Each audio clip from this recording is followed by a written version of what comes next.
There is a tea towel back in Kentucky in my grandmother's kitchen that has the queen on it, hanging on the side of the oven. Now, my Meemaw's no longer there, but the house is next door to my mom's. It's still in the family. That tea towel is still there, even though she's been gone for a few years. I think if you ever asked my grandmother to find Buckingham Palace on a map, she would be unable to. She definitely never came to Britain. She never even had a passport.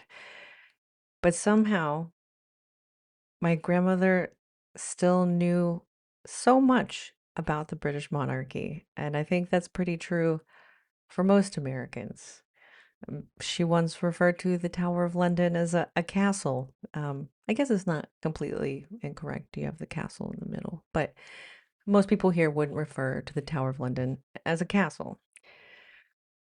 So today's video is going to be about that tea towel in a roundabout way and America's obsession with the monarchy. Because we fought a war in 1776 and declared we have no more kings. We crossed an ocean. We dumped a great deal of tea into the Boston Harbor about it. We wrote with feeling that all men are created equal.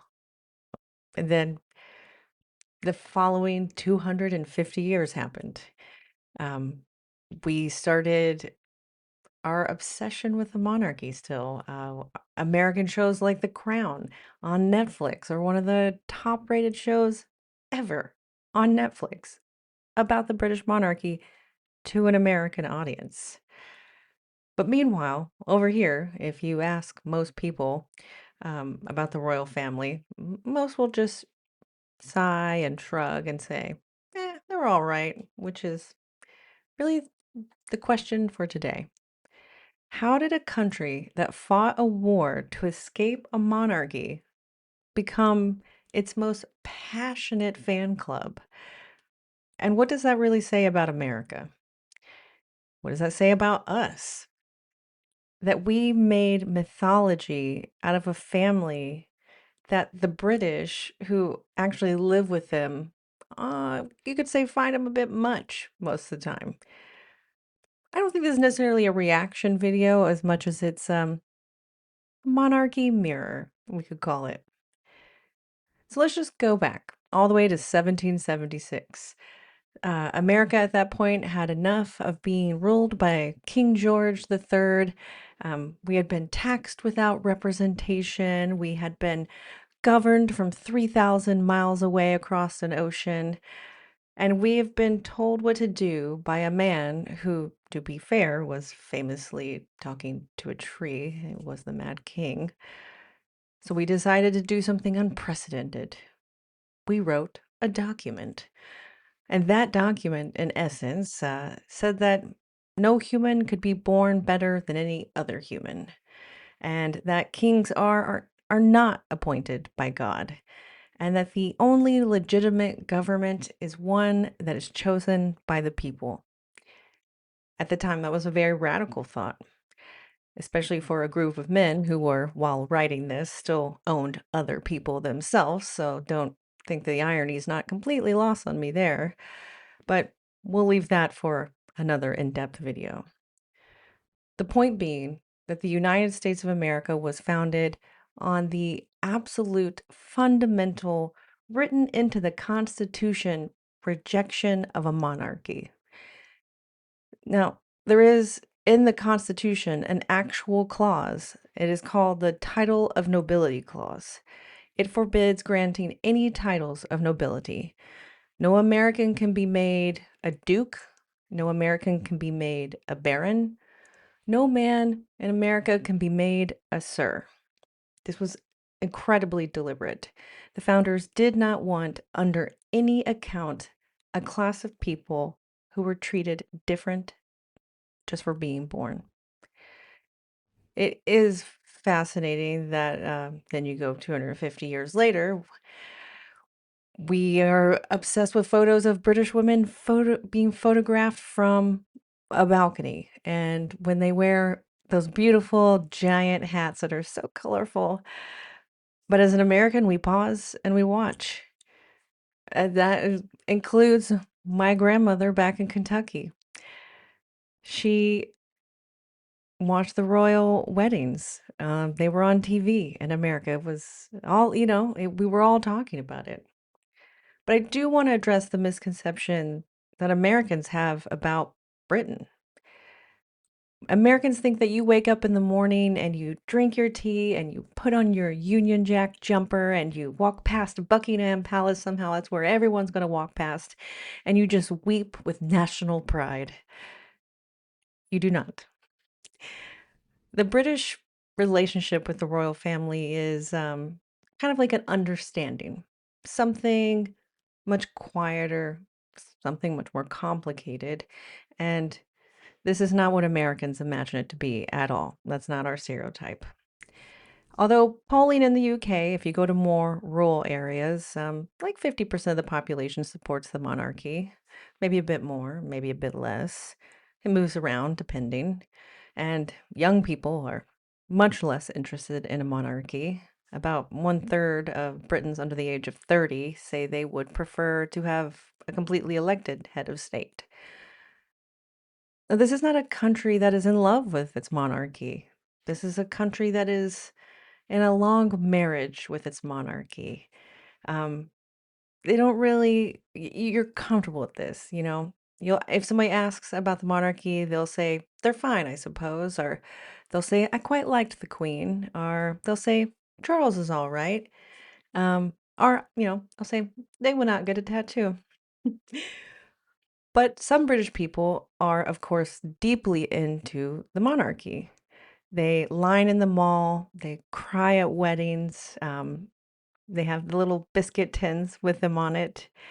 They have, in some cases, a small commemorative spoon, a collection in a velvet box, which they'll eventually pass on to their daughters and the granddaughters. Now, many people bring up the cost, which is sensible, also the scandals, and fairly uh, grumble about Prince Andrew, which we all like to pretend he doesn't exist anymore about that, that's again, topic for another video. But when the late Queen died, the country did, for 10 days, just stop. The pubs closed, the games were canceled, the BBC played quiet, slow violins. People queued to see a box. It was real. But after 10 days, the country quietly got on with it. The pubs reopened, the games came back, the BBC went back to regularly scheduled programming. But in America, on the day of the funeral, um, my grandma got up at 4 in the morning to watch it. I asked her why, but she just said history. It's history. She watched it in Kentucky, you know, at the crack of dawn, she's watching it in her dressing gown next to that tea towel. By every measure, this moment was deeply felt by Americans. But let's also talk about all royal events. What Americans do when there is a royal event. When Prince William married Catherine in 2011, around 23 million Americans watched it on TV live. 6 o'clock in the morning if you're on the East Coast. People got up early, people made tea, and probably horribly, and I'm sure there were some people who microwaved it. I'm sorry, but I know now that there are Americans who are microwaving their tea, and I am so sorry for that. But then in 2018, Harry marries Meghan, and this was clearly a big deal because she's from Los Angeles, and that's where I was living at the time. So I knew people who went to school with her, and like any royal event, we were all incredibly obsessed and watching. There were probably more of us watching than there were of you watching if you're in the UK over here. I got to be honest though, I also watched it. I watched it in my pajamas in bed in California, and it was beautiful. I was very moved by all the hats. Like I said, Kentucky girl. We also really dig the big hat thing. It's also our thing that we took from you. But being in entertainment, let's go back to The Crown on Netflix. It is one of the most expensive television shows ever produced. Again, about the British monarchy who has lots of money. There are actors playing these parts perfectly, the lavish detail and the sets, the hats. The Crown is also enormously popular here. It was so popular here, in fact, that in 2020, the royal family press brigade, or whatever you want to call it, had to release a statement that it was not a documentary, that it was a piece of entertainment. So it is not factual in every detail, because many people were starting to wonder if Olivia Colman was indeed the queen. And I would accept that. I really like Olivia Colman. Who doesn't? But then there's a sadder story. Diana. Princess Diana, in many ways, became almost like American property to us. Her death in 1997 was watched by many Americans. I remember it vividly as a kid. Her wedding in 1981, which I was not alive for yet, but I still see news segments from American TV that show that wedding being shown live in America. And even today in the United States, there's still a hum of coverage about Diana, and now her son lives in America. Despite the fact that she's been dead for almost 30 years, she's still here in many ways. She is in America more than a princess, I would say. She is a saint. The British relationship with Diana, of course, is much more complicated. She was loved deeply here too, though. Don't get me wrong, but she was complicated. She was imperfect. She was a human. That's natural. Americans remember her as a candle in an Elton John song. I think that's a very meaningful difference, that she's still human to you. But why is a country that fought a war over monarchy so devoted to the symbols of one? The first answer I think I will say is the gentleness that this woman had for over 15 years. That was most of my generation and the generation before me, their visualization of the monarchy. America is, by global standards, not even just here, a baby when it comes to its age. It has not been around long enough to have its own legends, its own kings, buried swords, mossy gods. You guys have that. You have the history. You have the Romans, you have the Vikings, you have the Saxons, you have King Arthur, who maybe did or did not exist. You have King Alfred, who definitely existed, and you have King Harold, who in 1066 maybe got hit with an arrow in the eye. Well, it's hard to say. You have Henry VIII, the Tudors. You have Elizabeth I, who was by every measure a brilliant woman, but not just because she was a redhead. You have the Stuarts, the Hanoverians, the Windsors. You have in this small, wet country more layers of myth than any country. America does not have this. It has founders, which were, they're okay, I suppose. But they were just men in coats with wigs, and they were not magical. George Washington was tall and had wooden teeth, and his myth is that he chopped down a cherry tree because he could not lie. Right? Was that his thing? Either way, not very good myths. He just simply was not a legend pulling a sword from a stone. So Americans are hungry for this deep mythological substrate that Britain has in spades. So we just adopted yours. We just took your stories. We watch The Tudors, we watch Outlander, love Outlander. We watch Bridgerton, we watch The Crown. We have a whole television channel, BBC America, that runs reruns of Doctor Who on a frickin' loop, I swear. We have, in essence, borrowed your imagination. You have provided, thank you, appreciate that. We could not, on our own, invented Henry VIII, although perhaps now we're getting close to that. We're always a little behind on everything, but when it comes to overweight, aggressive kings, see some mirrors there. But I think there's a second reason, and that's a really more uncomfortable reason. America likes to say that it is classless. And I'm not just saying like we're not, we're hope bumpkins, country bumpkins with no class.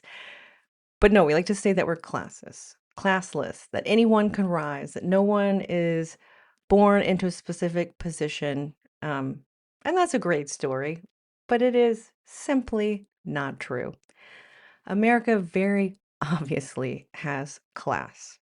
We have layers of class. We have the very rich, we have the merely rich, we have the comfortable, we have the broke, and we have the desperate. The difference between these groups in America, though, is enormous. It is far more enormous than the gap in class here in Britain. Bigger than almost any developed country in the world, and far bigger than the gap that existed during the French Revolution. But America does not have the vocabulary for class. We call it something different because we pretend it doesn't exist. We don't have actual aristocracy or titles with land and castles and hats. People would lose their mind. But make no mistake that Americans are indeed obsessed with class. We call it wealth. We call it lifestyle. We call it luxury. Or we call it old money. You hear that on the East Coast a lot. Also, the term Ivy League implies a specific caliber of a person. We have, in our own quiet, unspoken way, hierarchies that we pretend are based on merit alone. But when we look at the British royal family, all of this somehow gets briefly set aside. Because here's the thing that we're not supposed to want: hereditary status, um, inherited grandeur, castles just because you were born with one, becoming a lord or a lady by those standards, having a surname that was already famous in the 1400s. Because we cannot have that by law. And we rejected it by making the Constitution. But God, do they want it? It's really the biggest secret in America, or not really a secret at all, that we never stopped wanting to have kings. We just stopped being allowed to have kings. So, because we could not have actual kings, we started to make our own kings. They just were different shapes, different titles, but I think you could say the first royal family in America were the Kennedys. We made them royalty. We called their compound they lived on Camelot to mimic the Arthurian myth. We dressed Jackie O in a pink suit with a pillbox hat and told ourselves that she was our queen. And then when the president was killed in 1963, the funeral was modeled after Abe Lincoln's funeral, and his funeral was modeled off royal funerals. The Kennedys in their bones were an attempt at an American monarchy, and that's not going so well these days. But after that, we stopped making politicians into monarchs. Again, these are all like very new updates. But instead, for the most part, we switched to Hollywood. We used the Oscars as our coronation. We made the red carpet our balcony scene. And in recent years, we've made royals out of billionaires.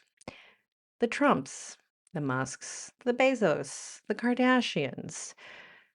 I would say the Kardashians somehow are the most committed all because they have built their own visible aristocracy in California. They have rivals, they have branches, they have a court of drama, and it's all there with cameras. We replaced kings with celebrities. And I guess when that really didn't relieve the itch. We just came back to the original, the British ones. We made a tea towel. We put it on the oven. You know, I think another reason that America loves this is that you are just so good at pageantry over here.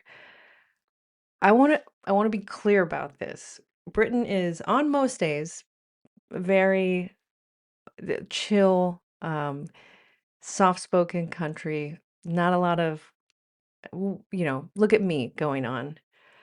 But on the days that the Brits decide to do pageantry, when there is a coronation or a state funeral or a royal wedding or a trooping of the color, right? I'm still learning what that is completely.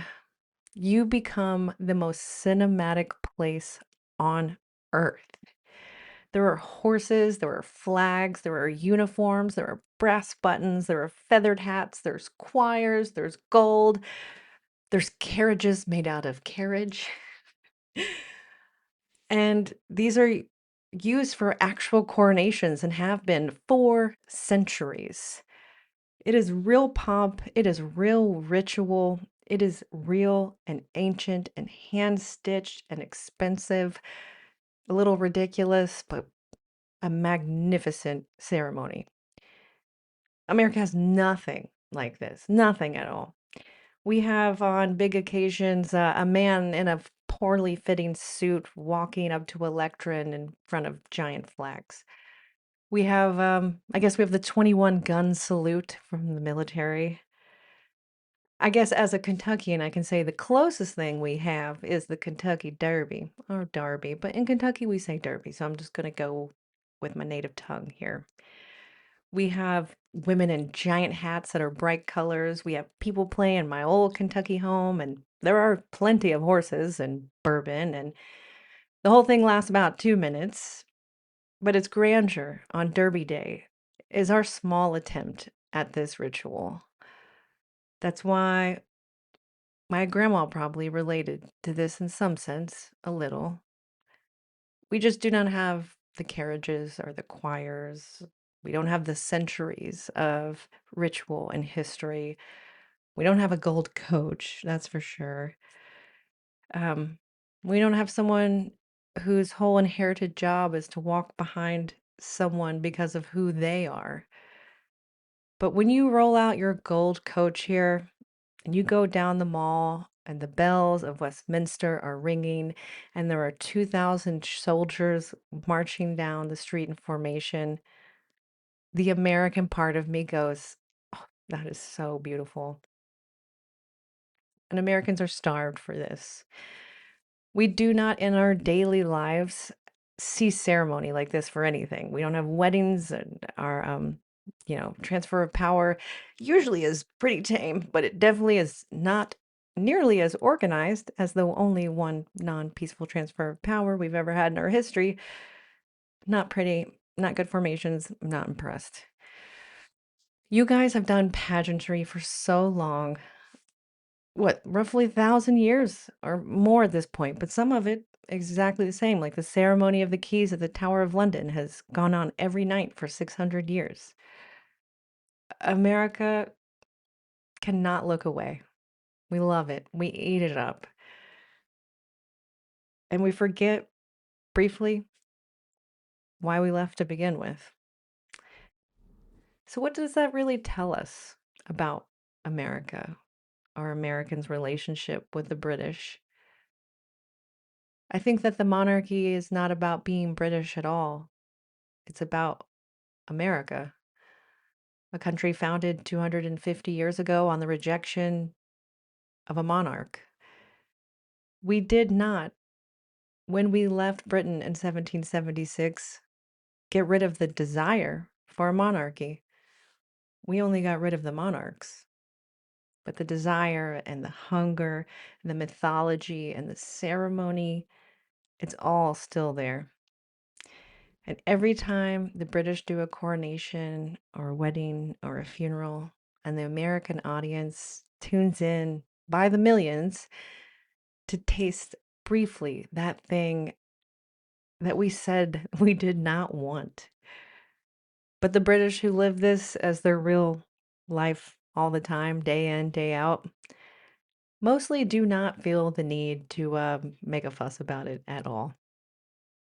They had a king, now they'll have another king. The Queen died, Diana died, Charles is Charles, William is William, George is George, and I'm sure the names will always be reused. The names recycle, the hats recycle, the horses are probably still like the same lineage of the original horses. All of this to us is like something on TV. But for you, it's just background chatter. The British are not obsessed with their monarchy. They are on most days mildly annoyed, even perhaps, by their monarchy. But in America, by contrast, we are watching from 3,000 miles away with our little horribly brewed cup of tea and our dressing gowns because it's usually very early in the morning and weeping at the sight of the beautiful hats. I love those hats. I really want to go to one of those stores where they make you a custom hat. But that's my thing. So when I first moved over here, I was like most Americans. I was fascinated by the royals. I've walked by Buckingham Palace. It's walking distance. It's wild to think that it's walking distance. But none of my British cousins do anything like that. None. I asked one of them once what she thought about the Queen, and she thought about it for a moment, and she said, "Yeah, she's fine." And that was the whole opinion. I think that was the moment the difference really clicked for me. The British live with a monarchy, and the way you live with a slightly eccentric uncle that is nice, but you really want to spend your free Saturday with him. You'll see him at Christmas. By Americans, in our contrast of this whole thing, we treat the monarchy the way you would treat a long lost relative who turns out to be super famous, or that rich uncle you didn't know you had but you dreamed about. We want to claim them. We want to dress like them. We want their pageantry. We just want to be near it, which is strange. We want that thing that we said we didn't want, which was the whole reason we started our country. But we have never stopped wanting kings. We've only stopped being allowed to want them. The next time there is a royal wedding or a coronation or a state funeral and the cameras come on and the carriages come out and the bells of Westminster begin to ring, and I can hear them from here. I can hear Victoria Tower, not just Big Ben. The Big Ben's the bell. I think of my grandmother, my mom, all those years back in Kentucky, and what she would be thinking, knowing that I can walk by a palace in a country that she's never been to and never got to go to, but still has her origins from. Her interest was sincere. Her love of pageantry was real as a Kentucky woman. But really, she was doing the most American thing Americans could do: watch the monarchy from a distance as a myth, as an idea, when it's so different, yet so the same of what we have. I think